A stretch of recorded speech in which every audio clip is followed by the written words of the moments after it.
Shalom, apa kabar teman-teman? Puji nama Tuhan, saya percaya bahwa semuanya baik, semuanya sehat, semua dalam pemeliharaan Allah. Amin. Perkenalkan, nama saya Aldo Johan Bakri, umur saya 40 tahun sekian. Saya suami dari satu orang istri dan ayah dari 2 orang anak, putra putri. Terima kasih, saya dikasih kesempatan untuk memberikan kesaksian pada hari ini buat teman-teman semua. Di mana kesaksian saya ingin menceritakan pengalaman saya yang sama seperti teman-teman saat ini alami. Saya juga pernah tertangkap tahun 2006, kasusnya narkoba. Vonis hukuman saya 1 tahun 10 bulan. Dan puji nama Tuhan, saya akhirnya main PB dan menjalani 1 tahun 5 bulan gitu ya. Jadi kepotong 5 bulan saat itu. Dan yang saya mau bagikan gini, saya nggak kenal Tuhan, saudara. Ya, maksudnya saat di luar saya tuh ke gereja cuma nganterin mama ke gereja, dan saya duduk paling di luar gereja gitu nungguin mama, kaum ibu dan sebagainya yang dia lakukan saat itu di gereja. Dan saya bersyukur banget gitu ya kalau saya boleh tertangkap pada akhirnya, karena mungkin sudah hidup saya sudah begitu banyak melakukan kejahatan di luar sana gitu ya, yang narkobaan, yang pokoknya banyak banget deh hal-hal buruk yang saya lakukan gitu, yang saya percaya itu pastinya mengecewakan keluarga, terlebih untuk anak istri saya. Dan saat itu saya bersyukur, setelah saya keluar ya, saya bersyukur saya boleh tertangkap saat itu tahun 2006.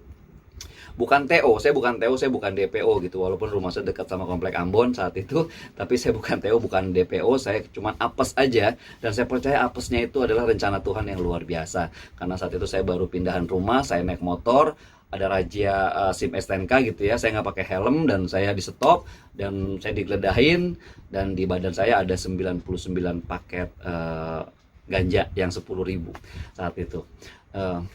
Dan ketika saya tertangkap, saya merasakan bahwa awalnya saya nggak bisa terima gitu. Karena apa? Karena saat itu istri saya sedang hamil, dan saya juga anak pertama saya ada gitu ya.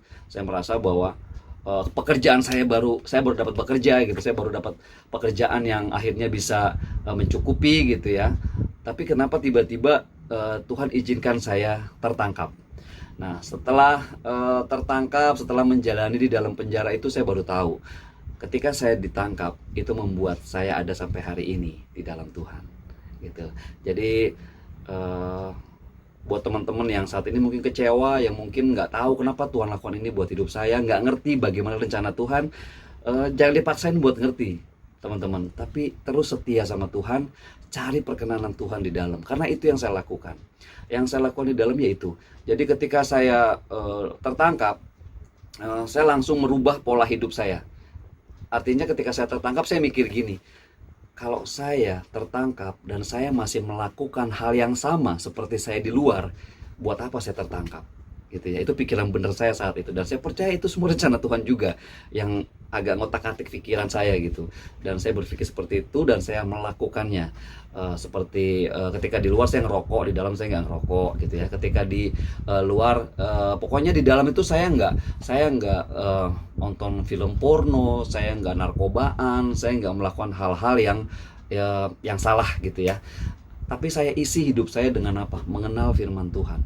Setiap pagi saya biasakan diri saya, saat itu kan saya pengerja ya. Jadi kalau pengerja kan ketika saya dioper di LP Pria Tangerang, pengerja itu kan mandinya di gereja gitu ya, sambil nyuci baju dulu sebelum ibadah jam berapa waktu itu, jam 9 ya kalau nggak salah. Jam 9 itu mulai, atau jam 10 mulai, itu kita bisa melakukan kegiatan-kegiatan seperti mencuci gitu ya, mandi dan sebagainya. Setiap pagi sebelum saya ke gereja itu saya menikmati firman Allah. Dan ketika sore pulang dari gereja gitu ya, saya kembali menikmati firman Allah sebelum di Grendel saat itu. Jadi saya melatih diri saya mencari tahu bagaimana saya harus bisa hidup seperti apa yang Tuhan mau. Jadi pokoknya saat itu saya bener banget dari dalam gitu. Saya betul-betul saya marah ketika ada teman-teman yang ngerokok gitu ya, di lingkungan gereja ya. Kalau di pria itu kan sama kayak di mungkin di tempat teman-teman juga di gerejanya gitu, ada batas ya, ada tembok. Saya nggak ngizinin siapapun untuk merokok di dalam lingkungan gereja. Yang masih ngerokok silahkan ngerokok di luar. Dan hal seperti itu yang saya lakukan itu membuat teman-teman agak nggak suka sama saya gitu, katanya terlalu rohani lah, terlalu apalah. Tapi ya itu, saya membiasakan diri saya untuk sungguh-sungguh hidup berkenan di hadapan Tuhan. Saya belajar dari para rasul, saya belajar dari para tokoh-tokoh di dalam Alkitab gitu, karena saya percaya Tuhan menciptakan Alkitab, atau Tuhan memberikan Alkitab buat kita sebagai buku pedoman gitu ya, sebagai buku pedoman bagaimana. Kalau kita gini loh, kalau kita beli kulkas atau beli TV ya, kalau kita nggak punya buku pedomannya, kita akan bingung bagaimana cara menggunakannya. Begitupun saya menganggap Alkitab, firman Tuhan yang ada itu adalah cara bagaimana supaya saya memperoleh kehidupan yang penuh dengan kedamaian, sukacita penuh dari Tuhan, dan juga kelimpahan di dalamnya. Kenapa? Karena itu firman Tuhan. Kelimpahan itu ada di dalam firman Tuhan. Sukacita dan damai sejahtera itu ada di dalam firman Tuhan. Maka dari itu saya sangat ingin menguasai firman Tuhan. Dalam arti bukan menguasai hafal ya, tidak. Sangat ingin menikmati gitu. Jadi buat saya saat itu, ya sampai hari ini juga sih, tidak menikmati firman Allah itu menjadi satu kekurangan hidup gitu ya. Ibaratnya sayur kayak nggak ada rasanya gitu ya, sayur tanpa garam. Dan kebiasaan-kebiasaan saya itu yang sampai akhirnya saya bisa melayani Tuhan dengan benar di dalam penjara. Saya mengerti bagaimana berdoa, bagaimana berbahasa roh, bagaimana berpuasa, dan bagaimana melakukan hal-hal yang memang semua itu caranya untuk mendekatkan diri kita sama Tuhan. Dan percaya nggak teman-teman, nggak ada ruginya. Sungguh nggak ada ruginya, betul-betul nggak ada ruginya untuk melakukan hal itu di dalam penjara. Karena apa? Ketika saya di luar, saya sudah menjadi Aldo yang terbiasa dengan hal-hal itu. Dan bahkan saya melipat gandakan bagaimana jam-jam doa, bagaimana saya doa yang tadinya mungkin hanya memperhatikan diri saya dan keluarga saya. Ketika di luar saya bisa berdoa syafaat buat anak-anak, buat siapapun yang saya kenal, bahkan buat orang-orang yang masih ada di agama seberang. Saya berdoa untuk kiranya pada akhirnya Indonesia dipenuhi oleh kemuliaan Tuhan. Itu yang saya lakukan.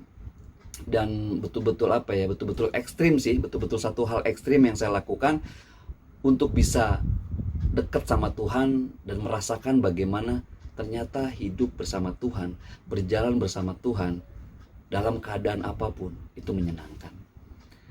Jadi segala kekhawatiran, segala pemikiran yang sia-sia, segala sesuatu yang mungkin ketika di luar, ketika belum mengenal Tuhan, saya nggak ngerti harus bagaimana, tapi pengalaman saya di penjara membuat saya saat ini mengerti bagaimana saya harus hidup bersama dengan Tuhan.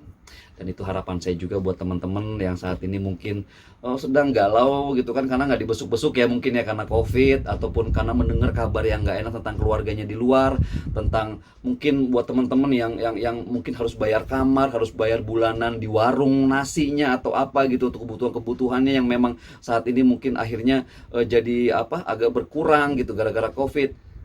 Saudara, saya mau ingatkan bahwa COVID dan apapun itu tidak menghalangi berkat-berkat Tuhan buat kita. Ya, yang menghalangi semua itu adalah dosa-dosa kita. Jadi buat teman-teman, dan saya ngingetin buat saya pribadi juga, untuk stop berbuat dosa, untuk stop melakukan hal yang salah. Karena apa? Karena kita sudah mengenal kebenaran, maka dari itu kita harus ada di dalam kebenaran itu.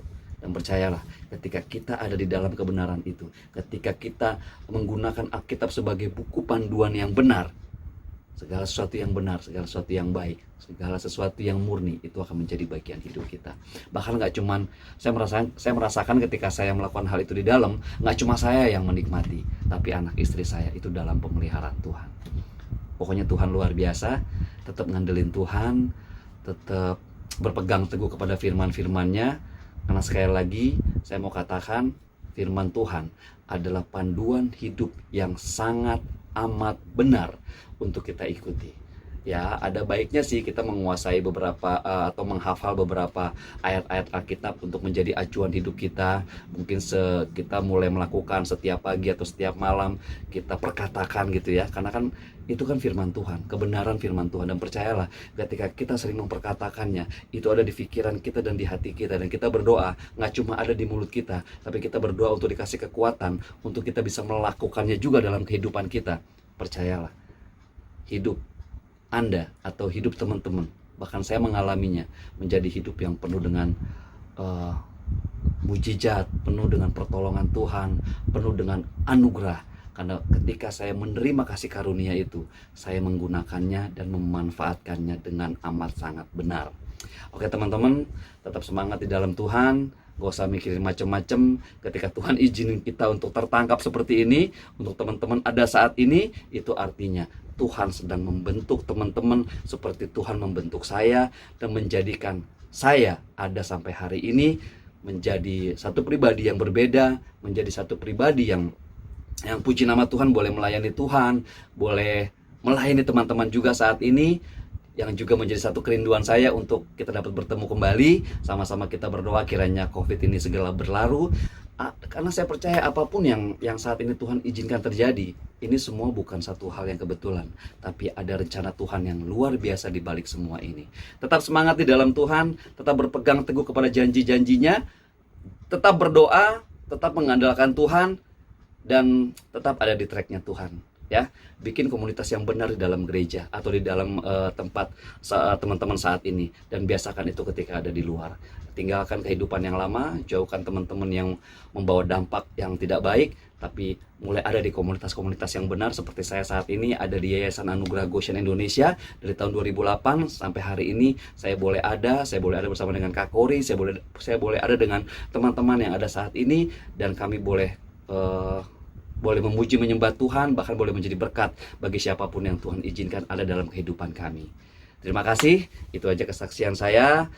Sekali lagi, kiranya boleh menjadi semangat, boleh menjadi berkat buat teman-teman yang saat ini memang nggak tahu mesti bagaimana, dan kiranya sedikit kesaksian saya ini boleh menjadi petunjuk, boleh sekali lagi boleh memberkati teman-teman, dan tetap semangat di dalam Tuhan.